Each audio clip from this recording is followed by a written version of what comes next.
চট্টগ্রামের শাহ আমানত আন্তর্জাতিক বিমানবন্দরে বরণ করা হয়েছিল পারভেজ হোসেন ইমনকে। সময়টা ছিল 14 জানুয়ারি। চট্টগ্রাম পর্বের জন্য বিমানবন্দরে পা রাখে চিটাগং কিংস ওপেনার।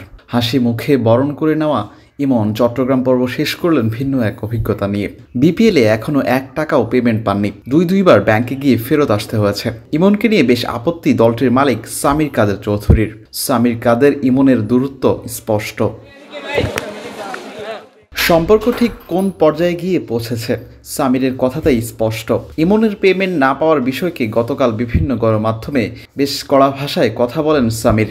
ব্যক্তিগত কারণে ইমনের টাকা পরিশোধ করা হয়নি। সামির কাদেরের টাকা গাছে ধরে না। অনেকটা আত্মতৃপ্তি দরকার ছিল তার। ব্যক্তিগত এবং ফ্র্যাঞ্চাইজিগত সমস্যার কারণে আলোচনা করবেন ইমন এবং বিসিবির সঙ্গে, তারপরে সিদ্ধান্ত জানাবেন সামির। দলের সঙ্গে নেই ইমন, কোথাও যেন খোঁজ মিলছে না। গণমাধ্যমে আসতে শুরু করলেও চট্টগ্রাম শেষে ঢাকায় ফেরা হবে না তার। টুর্নামেন্টের বাকি ম্যাচগুলো খেলা হবে না। চ্যাম্পিয়ন্স ট্রফির জন্য একাকী অনুশীলন করবেন। অনেকটা এমনও শোনা গেছে, চিটাগং থেকে পেমেন্ট না পাওয়ার খবরটি গণমাধ্যমে প্রকাশ করার কারণে বোর্ড থেকেও নাকি চাপে পড়েন তিনি। পরবর্তীতে নিজের অবস্থান ব্যাখ্যা করার জন্য বলা হয় তাকে। শুক্রবার নিজের ফেসবুকে দিলেন স্ট্যাটাস, লম্বা গ্যাপ থাকায় 2 দিনের ছুটিতে আছি। কোচ ম্যানেজারের সাথে কথা বলে ছুটি নিয়েছি।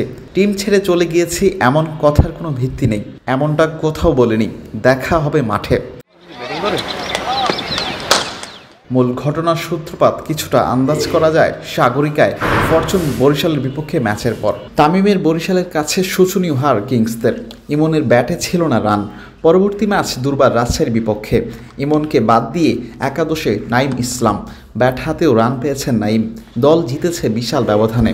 নাইমের কণ্ঠেই ছিল সামির কাদেরের কথা। মালিকের চাওয়াতেই ইমনের জায়গায় সুযোগ পেয়েছিলেন ছক্কা নাইম। তারপর থেকে ইমনের হদিস মিলছে না। ঢাকার বিপক্ষে দেখা যায়নি টাইগার ওপেনারকে। সবশেষ কোথাকার জল কোথায় গিয়ে গড়িয়েছে তাই তো দেখেছে সবাই। বিলাল হোসেন শিমুল, ক্রিকেট 97। কেউ না বুঝলেও আমরা আপনার প্রয়োজন বুঝি, আর তাই তো অত্যাধুনিক ফিচার সম্বলিত বিভিন্ন সাইজ আর কালারের 250-টিরও বেশি ডিজাইন অপশন নিয়ে ওয়ালটন স্মার্ট ফ্রিজ বোঝে আপনার প্রয়োজন।